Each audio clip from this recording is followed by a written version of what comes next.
Welcome to the next big thing in professional wrestling podcasting. This is Raw's Gibby with your host, Zachary Gibby.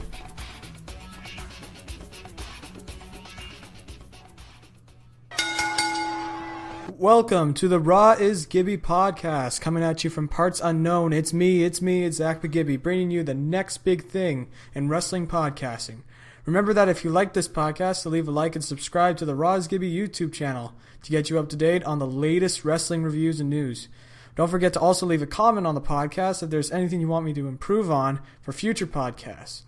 So we're starting off this podcast today with the review of the April 14th Monday Night Raw, week after the Raw after WrestleMania, getting ready into the thick of things from the WWE. This Raw was in Birmingham, Alabama, and the start of the Raw was the Ultimate Warrior tribute.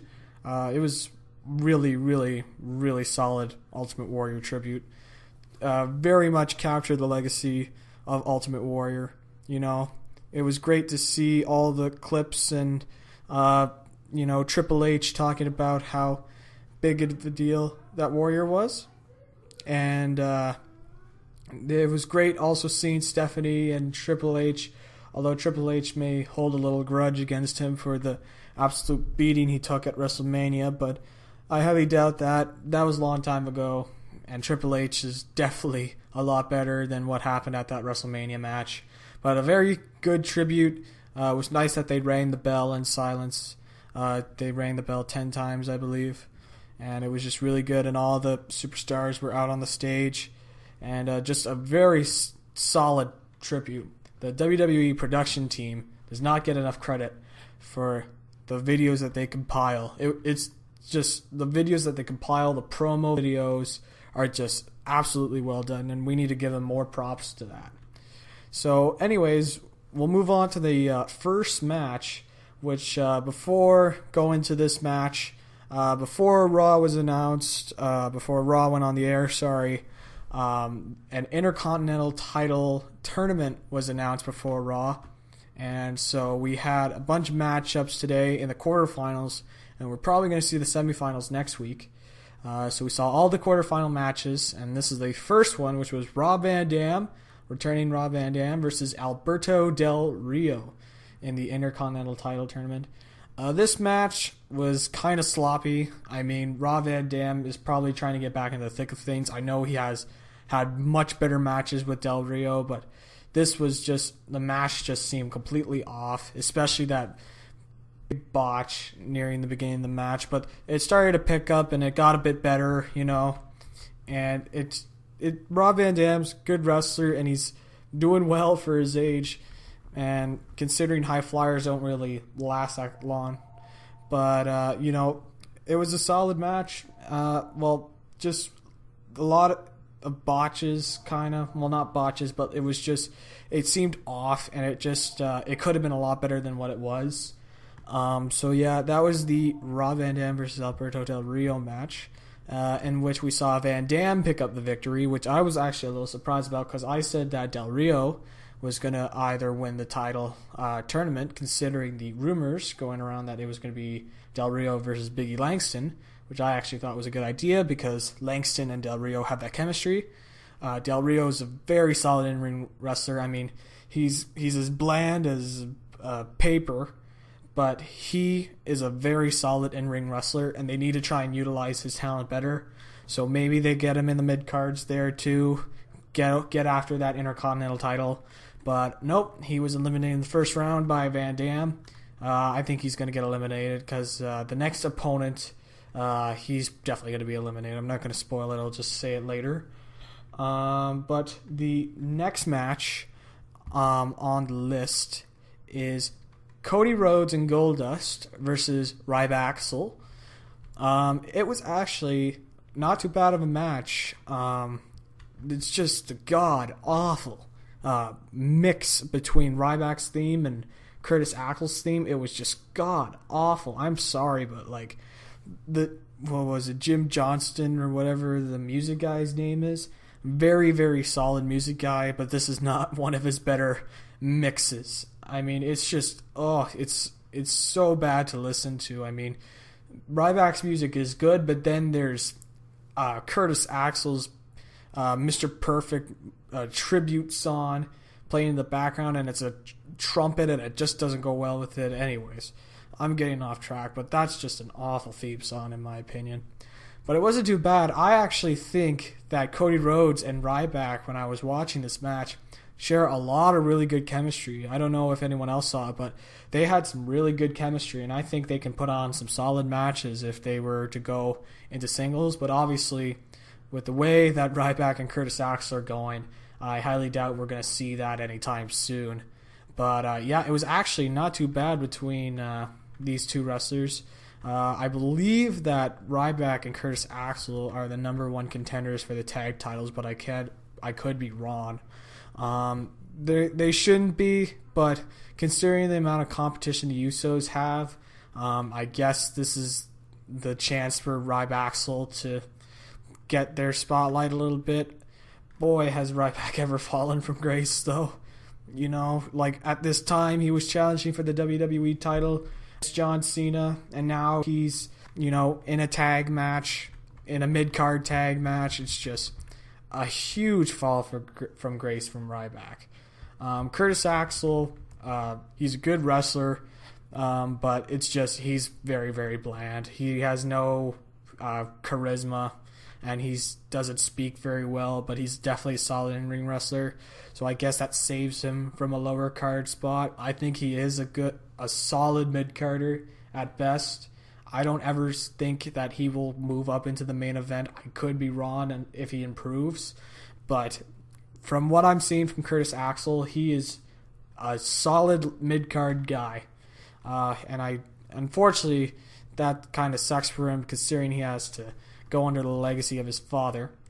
But in this one, Ryback and Curtis Axel won after Ryback hit the meat hook when Cody Rhodes was trying to do the disaster kick, which was actually quite cool to watch, and just goes back to what I'm saying between that great chemistry. I think that Ryback and Cody Rhodes have a good chemistry, and they can put on some good matches. So anyways, the next match was Paige versus Alicia Fox. This was just a debut match for Paige, and right from the beginning, like, there was just a lot of aggression. My goodness, but eventually it built up, and Paige showed off her submission hold, which absolutely looks brutal. Like, it's a scorpion crosslock. She puts her in in the scorpion deathlock like Sting used to do, but then grabs her arms and picks her up to kind of like a Campbell clutch, but not on the ground. It's just absolutely brutal. You can look that up, but oh my goodness, it looks absolutely brutal, and I think that's going to be one of the more interesting submissions that we're going to see around in WWE. But yeah, it was just a good match for Paige. It was actually not too bad of a match. Good debut match for Paige. It shows what she's able to do in the ring, and that's really good considering that they're probably going to want to build the Divas division around her, and definitely AJ Lee, and I think they could have one of the best wrestling feuds, women's wrestling feuds since Trish Stratus and Trish Stratus and Lita. That I think they can have that great of a feud. So next was the Usos versus Batista and Randy Orton. This was a rematch from last week. The Usos actually called out Batista and Randy Orton and said they wanted an actual fight. And so we had this match, and it wasn't really even a match because it ended prematurely because of the Shield interrupting. Because before this match took place, we had a little bit of a promo with... We had a promo with Triple H, Stephanie McMahon, Batista and Orton, and Triple H saying, you shouldn't be worried about the WWE Championship. The Shield is going to get after you. And then they're saying, Batista and Orton saying, I don't care about the Shield, I want the championship. Which is justified because Orton has his rematch clause. But, it's interesting to see where this is going. Again, something happens at the end of the show, but I won't spoil it. I know people already have heard about it, but I like to keep surprises at the end, but yeah, it was just it could have been better, the match, had it gone on longer. But as of now, it was just a match to debut, just to show the Shield's ever-growing animosity against Triple H, Batista, and Orton. So the next match was the other quarterfinal match, which was Mark Henry versus Cesaro. Mark Henry versus Cesaro, in terms of the actual match quality, it wasn't very good. Let's just be honest. But Cesaro picking up Mark Henry into the neutralizer was pretty sick. This is just, showcasing Cesaro's power, like that raw, natural power, and just showcasing him as a Paul Heyman guy, and just really, it really just did well to showcase Cesaro. So Cesaro won the match from the neutralizer to Mark Henry, and I'm pretty sure Paul Heyman could do something with Cesaro. I think because it's really new, I'm not really seeing it right now, but I think eventually I'll grow into it. But Cesaro is definitely a very, very talented wrestler, and I definitely think will be in the main event scene within 2 years, if not 1 year. He's definitely able to carry guys and in the ring to make a very top quality, solid match. But yeah, I think he really has the potential, and they say he doesn't really have that charisma. I don't disagree with that, but I don't agree with that either. I think he has a bit of charisma. I think he does show personality, and I think he does have some very good potential on the mic. Once he has Paul Heyman with him, I think he's going to really truly benefit from having Heyman, because now you've got, ever since Brock Lesnar beating The Undertaker, you've got WWE booking him as the greatest manager of all time, which I love Paul Heyman, but you can't go wrong with Bobby the Brain Heenan. Like, he's definitely the greatest manager in my opinion. But the way you're booking Heyman too as the greatest manager of all time and having him pair up with Cesaro while Lesnar is gone is really good to help with the push of Cesaro. And I think Cesaro is definitely going to be in the main event scene, and I think he will definitely be in a title match. Now, will he win the title? I'm not too sure, but I definitely think he will be in the title match, in the World Heavyweight title match, within 2 years, in my opinion. So yeah, alright match, and match quality not really the best, but a really good showcase for Cesaro, as Cesaro beat Mark Henry and moved on and will face Rob Van Dam in the semifinal match.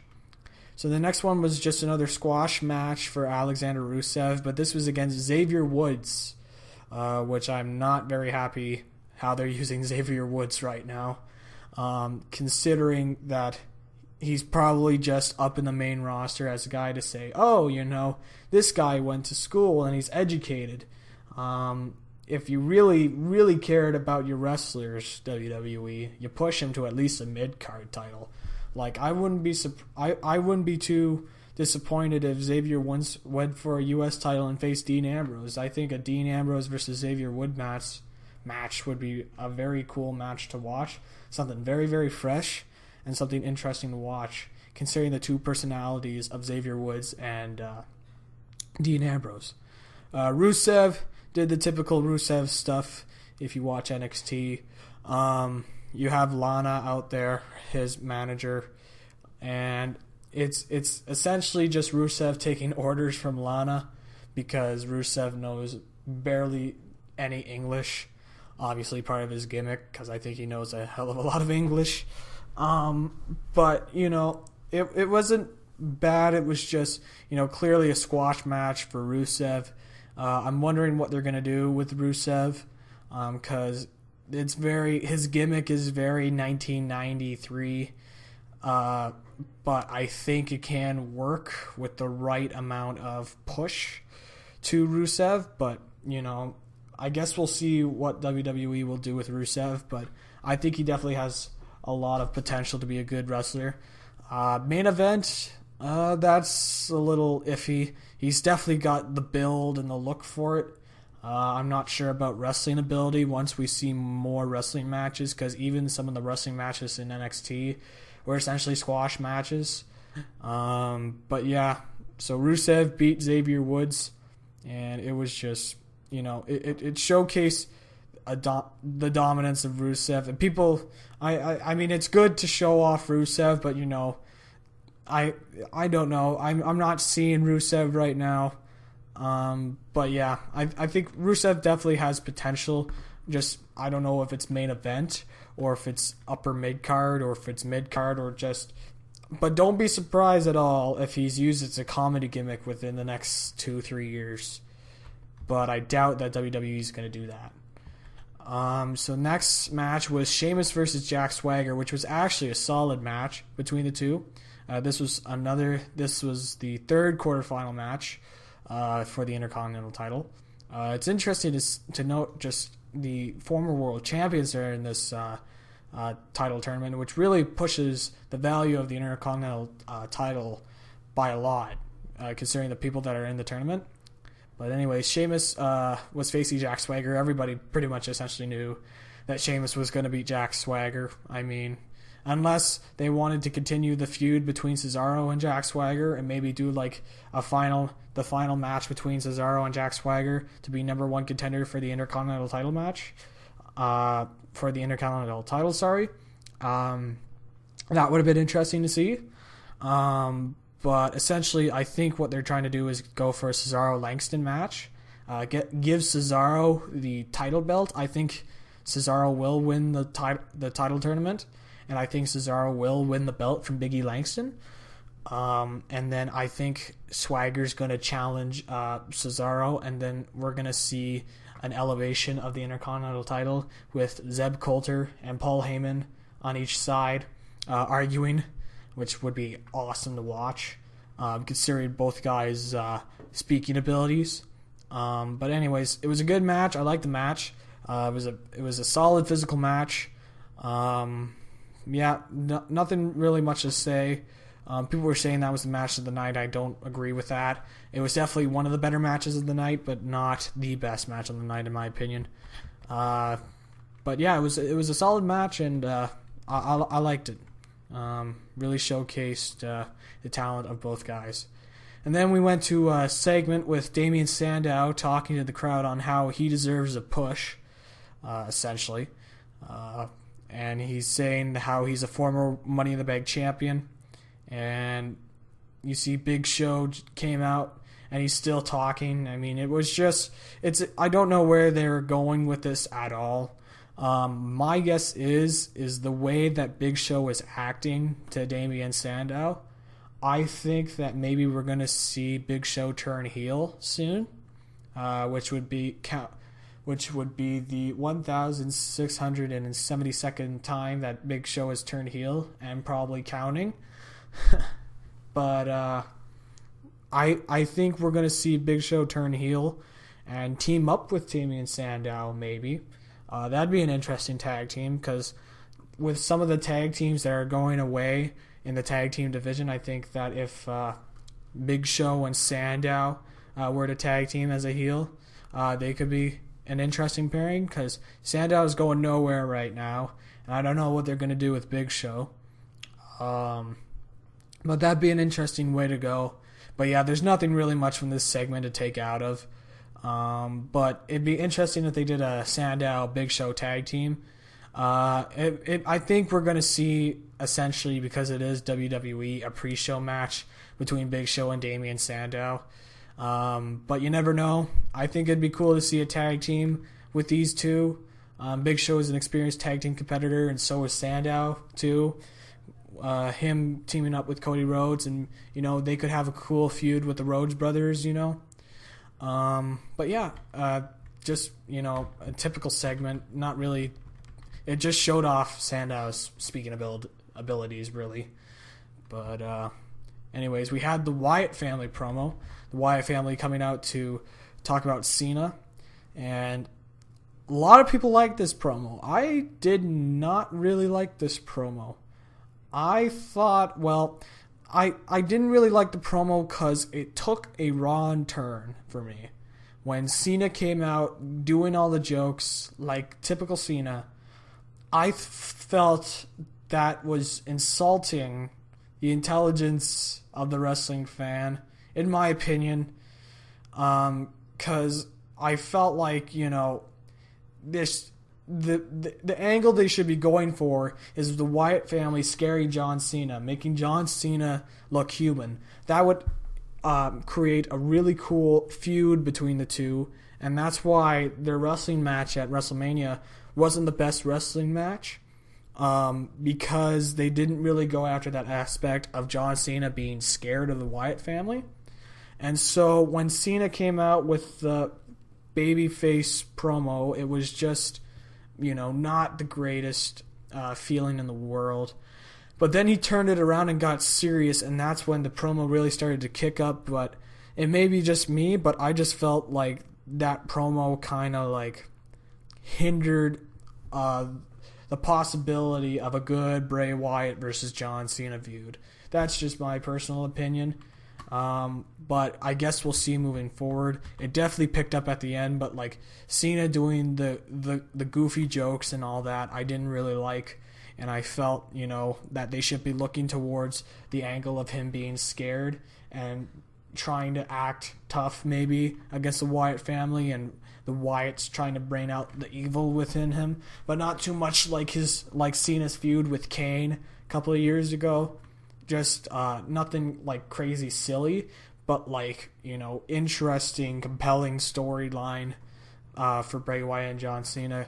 And the promo, it wasn't a bad promo, but it could have been a lot better had Cena's jokes been cut out, in my opinion. But, it wasn't a bad promo.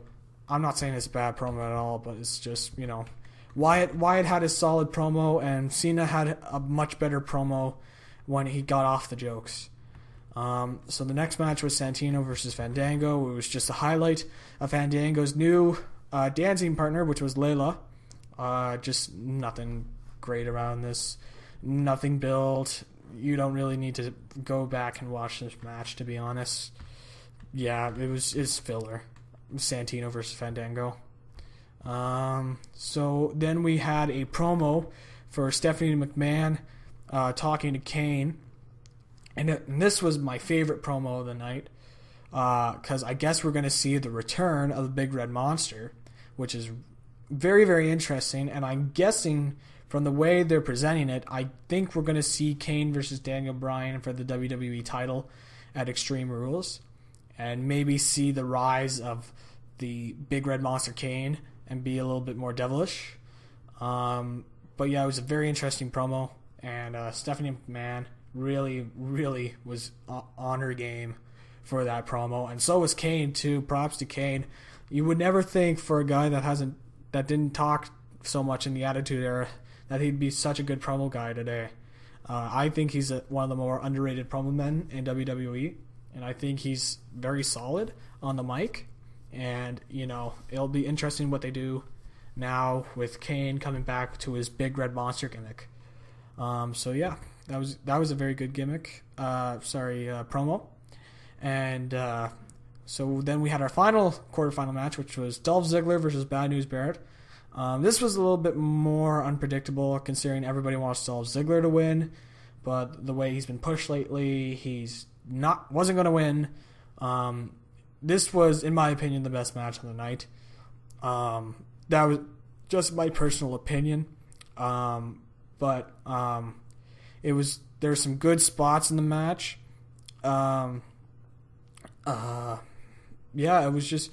It's just too bad that WWE is capitalizing on the talent of Dolph Ziggler. It's amazing that he was World Heavyweight Champion last year and is just not doing anything right now. Like, people use buried a lot. This is essentially burying. I know that it's been thrown around so much, but like, the guy has so much talent. He shouldn't be giving up easy matches. It's just, the guy is way too talented, and I mean like way too talented to be thrown into the undercard. But we had Bad News Barrett winning, which I actually liked quite a bit. It'll be interesting how they go with Bad News Barrett moving forward. So that would mean that it would be Bad News Barrett versus Sheamus, which would be an interesting match. We did see it a lot last year, but I think it'd be a really cool match again to watch since they haven't put it on in a while, and I think probably Bad News Barrett is probably worked a lot on his wrestling. Not to say he's a bad wrestler, but improved around in the ring. And people always were asking, why didn't he start wrestling during before WrestleMania season? I'm suspecting he was hurt. So they kind of put him on that Bad News Barrett stage. I'm suspecting he was hurt probably, but I guess since he was probably better around February, but they probably didn't have anything for him, so they might as well have him on the stand, and then once WrestleMania is over, he would get more promo time or wrestling time. But that's what I expect with Bad News Barrett. But it was. I think it was the best match of the night: Dolph Ziggler versus Bad News Barrett. And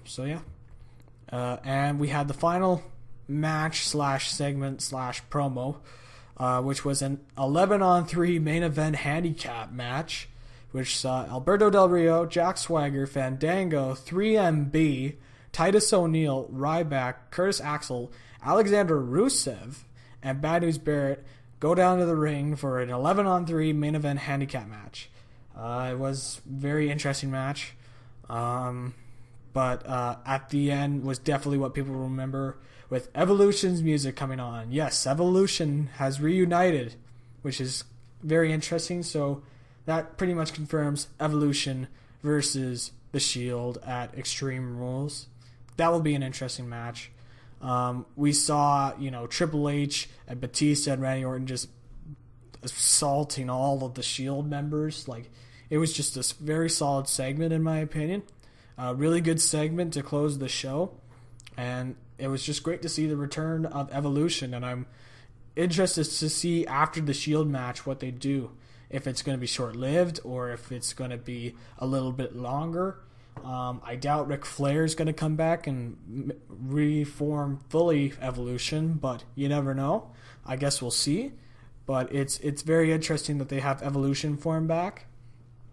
So It was a very solid promo, and all in all, the Raw wasn't as great as the Raw before. Obviously, it usually never is, but it was all right. I mean, there was some interesting moments that progressed storylines, and we had the Intercontinental Title tournament. I think tournaments really help solve a lot of problems. If creative doesn't have really anything creative for the champion. So a tournament can really help that and just give some more intrigue to the title and all that. So that was pretty good, and I like that decision by the WWE creative. But yeah, solid match, solid show. Just great show, good show for Raw. Not the best, but definitely a solid. I'm gonna give it a B. Definitely a lot that could be improved, but it wasn't bad. It was definitely not bad. It was watchable, but it wasn't that great either.